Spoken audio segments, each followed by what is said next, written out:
Meu pai disse de repente, sua irmã merece respeito, não você, e me pediu para pedir desculpas. Eu só sorri e respondi, tudo bem, então ela pode pagar a própria mensalidade.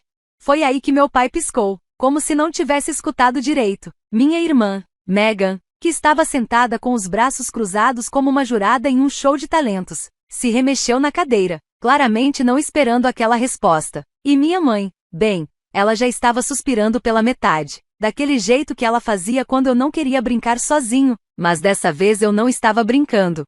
Deixa eu voltar um pouco. Eu sou o Evan, 32 anos, irmão mais velho, reservado, o cara que conserta a pia quebrada às 2 da manhã e finge que não ouve os sussurros da família sobre como ele nunca atingiu seu potencial. Por anos, mantive a cabeça baixa, trabalhei duro, paguei minhas contas, paguei as contas deles também, mesmo quando não mereciam, o que era quase sempre.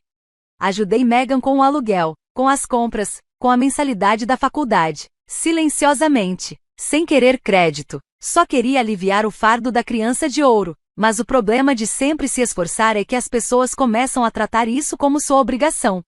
Começou sutil, anos atrás, um comentário passageiro do meu pai, a Megan sempre foi ambiciosa, ou da minha mãe, você tem sorte de não precisar de muito, e a Megan só absorvia os elogios como se fossem raios de sol. De vez em quando me lançava um obrigada do mesmo jeito que se dá uma gorjeta pro garçom que enche sua água sem pedir.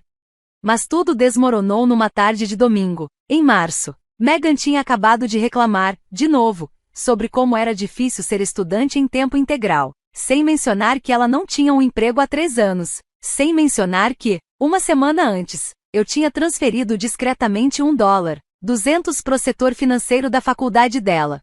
Aí, do nada, meu pai se virou para mim com aquele olhar frio e disse, você devia se desculpar, sua irmã merece respeito, não você, como se todos os meus anos de sacrifício não significassem nada, como se respeito fosse algo reservado só para Megan, e eu apenas sorri. Tudo bem, eu disse, me afastando da mesa, então ela pode pagar a própria mensalidade. O silêncio que veio depois foi glorioso. O que nenhum deles sabia era que aquele momento, aquele único comentário casual foi o empurrão final. Eu não precisava gritar, nem discutir, só precisava ir embora. Com precisão, com calma, foi o que fiz. Não bati a porta, não levantei a voz, só me levantei, levei meu prato até a pia, como em qualquer outro domingo, e saí da casa dos meus pais, sabendo que talvez fosse a última vez por muito tempo. O ar lá fora parecia diferente, mais leve. Como se alguém tivesse finalmente liberado a pressão de um balão que eu nem sabia que carregava no peito há anos. Naquela noite, sentei na mesa da cozinha e abri meu notebook. A conta da mensalidade da Mega ainda estava no meu nome. Claro, entrei no sistema e marquei a opção cancelar pagamentos automáticos. Um clique, foi só isso.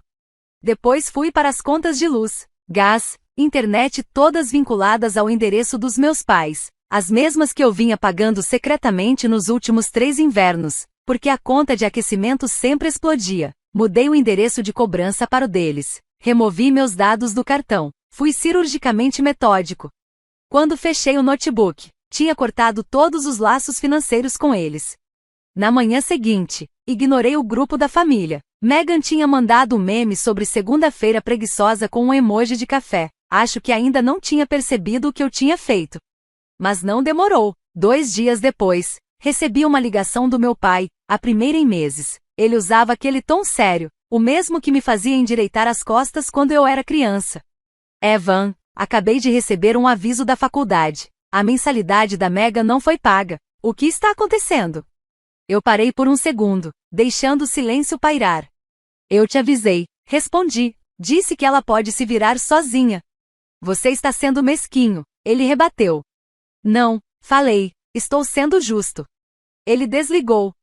Mais tarde, naquela noite, Mega me ligou. Ela não gritou, ela chorou. Disse que não entendia por que eu estava fazendo aquilo com ela, que a faculdade já era estressante o suficiente, que ela estava tentando, mas tudo era tão caro.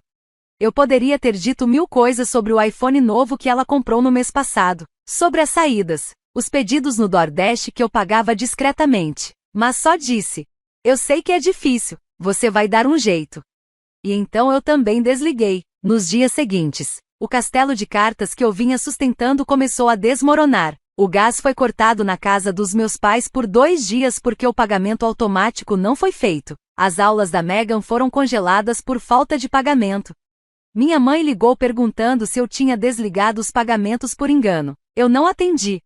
Comecei a fazer hora extra não porque eu precisava, mas porque eu queria, sem ninguém drenando minha carteira. Minhas economias começaram a crescer pela primeira vez em anos. Finalmente, reservei umas férias para mim. Só um fim de semana. Uma cabana no norte. Sem Wi-Fi. Só árvores e silêncio. Pela primeira vez em muito tempo, parecia que eu estava respirando de verdade. Enquanto eu descobria o gosto da liberdade, minha família finalmente começava a entender o que o meu silêncio bancava.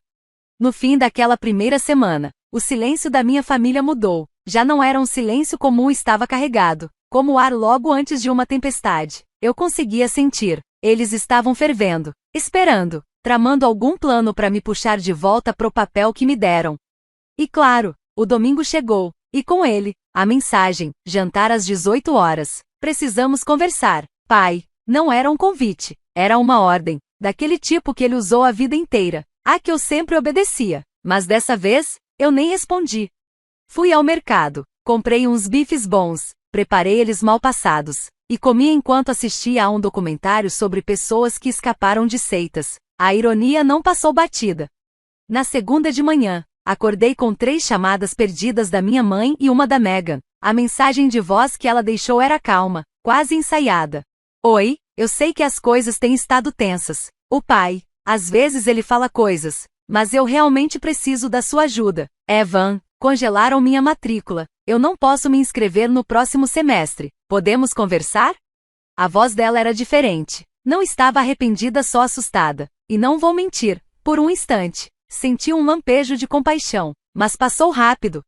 Lembrei do jantar alguns meses atrás, quando ela riu dizendo que não conseguiria viver como uma universitária falida. Lembrei de quando ela brincou que tinha um patrocinador, ou seja, eu. Lembrei da vez que pediu dinheiro pros livros, e no fim de semana seguinte postou uma história no spa. Lembrei da frase: ela merece respeito, não você. Então respondi com uma única palavra: não. Naquela tarde, recebi uma visita. Abri a porta e lá estava meu pai, braços cruzados, com cara mais de senhorio do que de pai. Ele não esperou o convite, só entrou. Você vai jogar fora toda a sua família por causa de dinheiro? Ele disse. Olhei para ele, de verdade, e pela primeira vez, não vi autoridade, não vi força, vi medo, porque ele não estava mais no controle. Não é sobre dinheiro, eu disse, é sobre os anos que passei sendo invisível, só lembrado quando vocês precisavam de mim. Ele bufou. Ah, por favor, nós te criamos, te demos comida, como você pode? Eu ri. E paguei tudo isso de volta, 10 vezes mais, mas nunca foi o suficiente, né? Ele não respondeu. Então perguntei direto: você sabe o que eu faço para viver? Silêncio. Assenti. Foi o que imaginei. Ele saiu sem dizer mais nada. Quando a porta se fechou, fiquei ali por 1 minuto, respirando silêncio. Eu não estava mais com raiva, só acabado. Na quarta-feira, ficou claro que eles estavam ruindo sem mim. Começou com uma ligação da minha tia, irmã do meu pai. Ela não falava comigo há anos, desde aquele almoço de família onde a Megan recebeu uma ovação de pé por entrar na faculdade e me pediram para tirar a foto do grupo. De repente, ela estava toda calorosa e preocupada. Oi, querido, ouvi dizer que as coisas estão tensas. Seu pai tá só estressado. Sabe como é, com as contas, com a Megan. Ele fala coisas que não quer dizer. Quase ri. Tinham acionado o esquadrão da guilda da família estendida. Clássico. Carol, eu disse, mantendo a voz firme. Ele disse que eu estava pagando a faculdade da Megan. Ela fez uma pausa. Bom, ele disse que você ajudou um pouco. $10.000 por semestre. Silêncio. As contas de luz, água, seguro do carro, supermercado, e mais silêncio. Eu podia imaginá-la fazendo as contas mentalmente. Até que, finalmente, ela disse, ah, e eu respondi, sim, ah. Ela não insistiu depois disso, só murmurou algo sobre estar por perto, caso eu precisasse conversar, e desligou. Foi aí que eu soube que as coisas tinham mudado de verdade. Dessa vez, eu tinha sido o andaime que sustentava a fantasia de competência dela, a viga central, quieta, Constante. Nunca fui agradecido por isso, mas sempre estive ali, sendo usado como apoio. Agora, com minha ausência, a casa começava a render. Naquela noite, Megan postou algo enigmático no Instagram, uma tela preta com a frase: "Algumas pessoas só são generosas até você parar de elogiá-las." Alguns amigos comentaram com emojis tipo ok e duro, mas eu não interagi, não respondi, só ignorei e desliguei o telefone. Enquanto eles se debatendo, tentando manter o castelo de pé, eu estava prosperando. Naquela semana, finalmente consegui a certificação que vinha estudando há quase um ano. Meu chefe me chamou na sala dele e me ofereceu um aumento e não foi pequeno. Ele disse: "Não sei o que mudou ultimamente, mas o seu foco está afiadíssimo."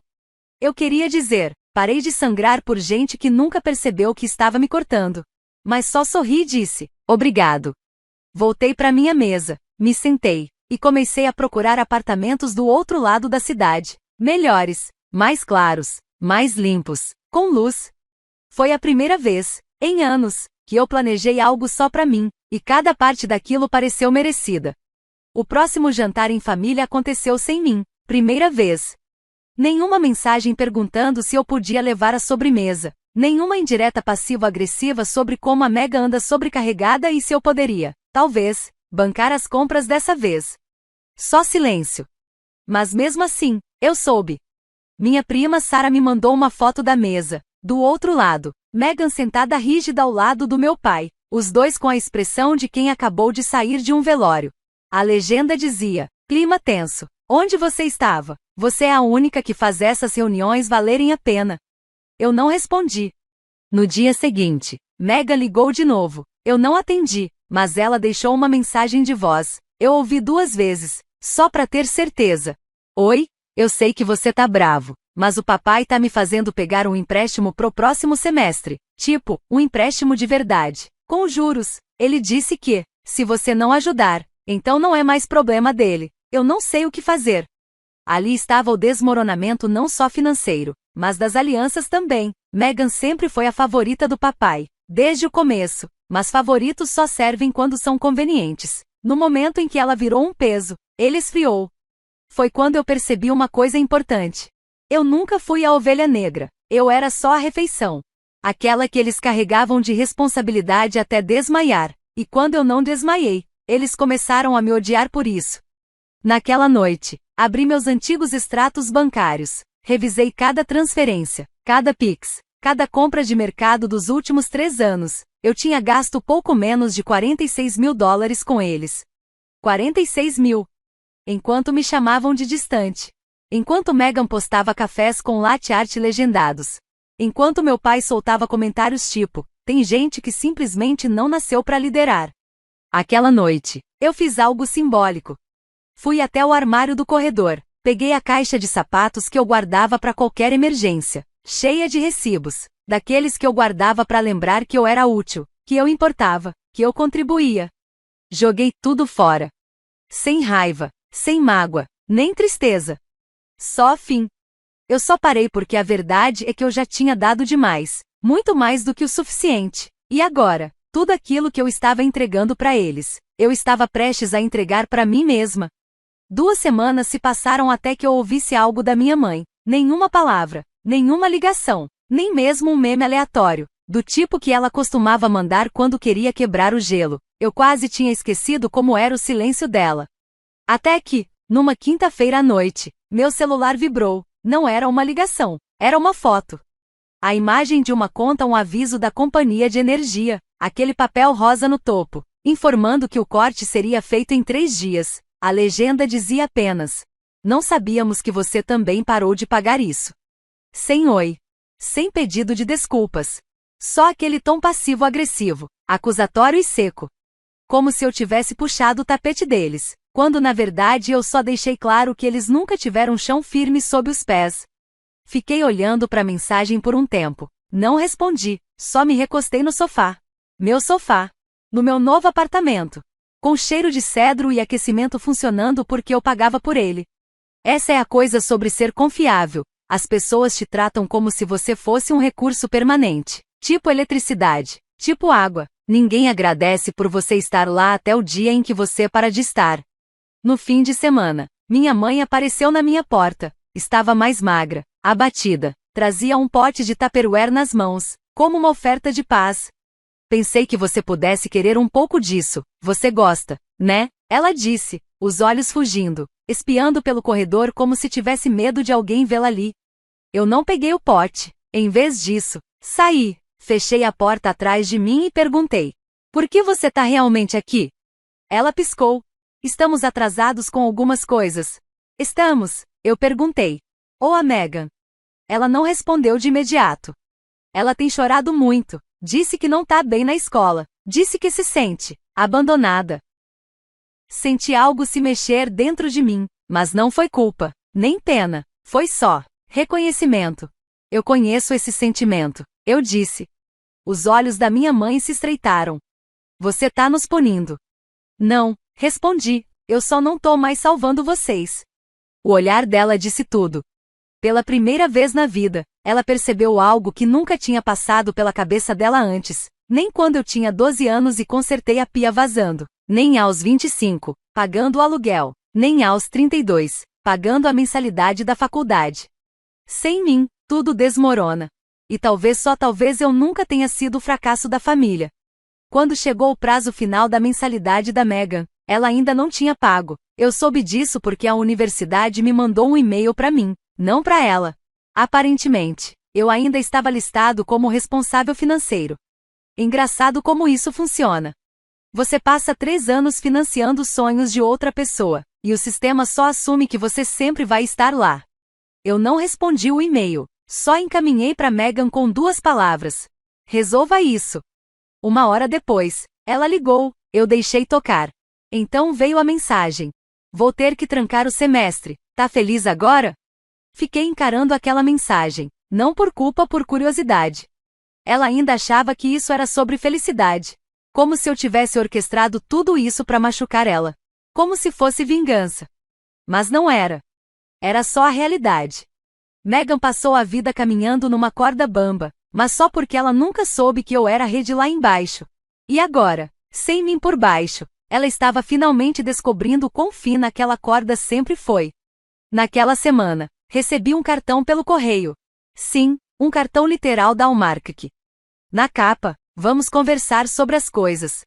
Dentro, com a letra do meu pai, você já fez seu ponto, mas sua irmã está sofrendo. Ela ainda é família, podemos superar isso, mas só se você vier para a mesa. Eu ri. Venha para a mesa. Como se eu não tivesse passado a vida inteira naquela mesa, servindo em silêncio, invisível. Como se eles não tivessem puxado a cadeira debaixo de mim no exato momento em que comecei a pedir um pouco de espaço para respirar. Não respondi ao cartão. Guardei numa gaveta não para reler depois, mas para me lembrar que o pedido de desculpas nunca veio. Nunca veio de verdade. Naquela mesma semana, tive meu primeiro gostinho real do que a vida podia ser sem eles puxando cada fio solto do meu tempo e do meu dinheiro. Comprei um terno novo não porque precisava, mas porque queria me ver bem, queria me ver inteiro. Me olhei no espelho e quase não reconheci o homem que estava ali. Ele parecia mais leve, mais firme, real. Então, reservei uma viagem de fim de semana. Nada extravagante, só uma cabana perto de um lago tranquilo. Sozinho. Meu tipo de luxo. E enquanto eles tentavam entender como pagar as contas, eu estava lá, sentado perto da lareira, numa noite de sábado, com um uísque numa mão e nenhum telefone na outra. Sem emergências. Sem pedidos. Sem culpa. Só paz. 2 meses depois de cortar o cordão umbilical, Megan desistiu. Não oficialmente, não de cara. Mas soube por uma amiga que trabalha na universidade. Ela parou de ir às aulas, começou a se atrasar, perder prazos. Eventualmente, desativaram o e-mail de estudante dela. Foi aí que ela apareceu no meu apartamento. Sem aviso, sem mensagem. Só uma batida leve na porta, como alguém pedindo um favor que sabe que não merece. Abri. Lá estava ela. Megan. A garota que costumava flutuar pela vida como se o mundo lhe devesse algo só por ela existir. Mas agora ela parecia pequena, cansada, diminuída. A voz dela mal era um sussurro. Posso entrar? Eu não respondi. Saí e fechei a porta atrás de mim, encostando no corrimão. Ela hesitou, depois me seguiu. abraçando a si mesma como se o frio a tivesse alcançado de repente. Achei que você me odiasse, ela disse. Olhei pro estacionamento. Não queria facilitar muito. Eu não te odeio, só parei de me sacrificar por você. Ela se encolheu, como se eu tivesse dado um tapa. Você podia ter me dito que tinha desistido. Eu disse. Você é que nunca escutou. Silêncio. Ela começou, a voz embargada. Eu achei que você sempre estaria lá. Aí estava. A verdade não dita. Todos eles pensaram isso. Que eu sempre estaria lá. Não importava o quanto eu estivesse invisível. O quanto eu estivesse esgotado. Desvalorizado. Porque é isso que as pessoas confiáveis fazem, né? Elas aguentam. Eu nunca deveria ter sido seu plano B, Megan, eu disse. Eu era seu irmão, não seu investidor, não seu caixa eletrônico, não sua apólice de seguro. Ela começou a chorar, baixo, envergonhada. Eu não sabia o quanto você fazia, sussurrou. Achei que a mamãe e o papai também estavam ajudando. Soltei uma risada curta, seca. Eles não mexem um dedo há anos. Você era o projeto deles. Eu era a base. Ela enxugou o rosto com a manga de um moletom que eu reconheci. Era meu. Ela provavelmente nem lembrava que tinha pego. Desculpa, ela disse. Foi a primeira vez que ouvi essas palavras dela. Mas eu não disse tudo bem. Porque não estava. Ainda não. E talvez nunca ficasse. Em vez disso, assenti com a cabeça. Ótimo. E voltei para dentro. Deixei ela ali, na varanda. Na próxima vez que vi meu pai, ele não estava gritando. Não estava se fazendo de importante.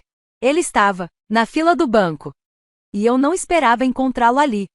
Eu estava lá, fechando uma conta poupança antiga. Uma que eu tinha aberto quando achei que talvez pudesse ajudar a Megan com a pós-graduação, algum dia. Um pensamento quase cômico agora. Ele me viu antes de eu vê-lo.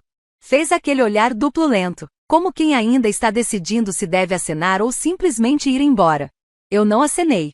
Mesmo assim, ele saiu da fila e veio andando até mim, como se fossemos velhos amigos. Usava aquele sorriso fino, quase ensaiado, o mesmo que ele usava quando queria vender alguma ideia. Mesmo dizendo que precisávamos conversar, eu olhei para ele, de verdade. Os sapatos estavam gastos. Carregava uma pasta debaixo do braço, abarrotada de papéis. O estresse grudado nele como um perfume ruim. Acho que a gente já conversou o suficiente, eu disse. Ele suspirou. Olha, não vou fingir que não estragamos tudo. Mas sua mãe não está dormindo. A Megan mal está comendo. A gente só quer seguir em frente. Você quer dizer, agora que as contas estão se acumulando e eu não tô limpando a bagunça? Ele abriu a boca, depois fechou. Olhou pro chão. Eu não sabia que tinha chegado a esse ponto, ele disse, baixinho. Não. Você só não quis saber. E foi ali que aconteceu. Eu vi na forma como os ombros dele caíram. No jeito como, de repente, ele parecia mais velho do que na última vez em que o vi. Eu estava errado, ele disse, quase num sussurro. Não foi um pedido de desculpas completo. Não foi assumir responsabilidade. Mas foi perto. Eu podia ter dito muita coisa naquele momento. Podia ter oferecido um pouco de alívio, estendido uma ponte, aberto uma porta. Mas aí me lembrei. Dos anos sendo invisível. Sendo responsabilizado por tudo. Sendo usado. Descartado. Então eu disse. Você não é a pessoa que decide quando isso termina. Ele assentiu, devagar. Não discutiu. E quando se virou para voltar à fila, parecia um homem que finalmente entendeu que a base sobre a qual construiu seu orgulho nunca foi dele para começar. Saí do banco naquele dia sentindo algo que não sentia havia anos: poder. Já se passaram 6 meses. Megan conseguiu um emprego numa livraria. Meus pais reduziram o tamanho, venderam a casa. Dizem que vão se aposentar. O grupo da família ainda existe, mas agora é mais silencioso. Hesitante. Eles não me pediram mais dinheiro. Eu nunca fiz um anúncio dramático. Não postei nenhum discurso sobre cortar relações com gente tóxica. Eu só fui embora. Não por raiva, mas por paz. Hoje, minha vida é mais tranquila, mais simples. E minha